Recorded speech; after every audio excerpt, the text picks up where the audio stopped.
تقارير عديدة تتوارد في وسائل الإعلام العالمية بشأن إمكانية تواجد النجم الفرنسي كريم بنزيما لاعب ريال مدريد الإسباني برفقة زملائه في المنتخب الفرنسي في مباراة الأرجنتين الأحد المقبل في نهائي كأس العالم. شبكة راديو مونتي كارلو الفرنسية متابعين أكدت بأن بنزيما لم يطلب من إدارة ريال مدريد السفر إلى الدوحة ليحضر نهائي كأس العالم، ولم يناقش الأمر مع كارلو أنشيلوتي مدرب الفريق الملكي. أضافت أيضا أنه لم يتخذ بعد قرارا نهائيا وحاسما بخصوص هذا الموضوع، علما بأن اللاعب استأنف تدريباته مع الفريق الإسباني السبت الماضي.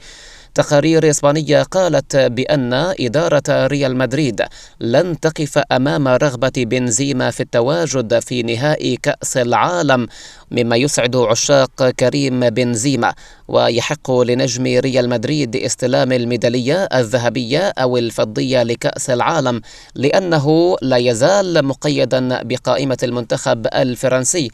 لكن مدرب فرنسا ديدييه ديشام لم يحسم موقفه بشأن عودة كريم بنزيما مجددا، حيث تهرب المدرب من أسئلة الصحفيين عقب الفوز على البرتغال بهدفين مساء الأربعاء في الدوري قبل النهائي.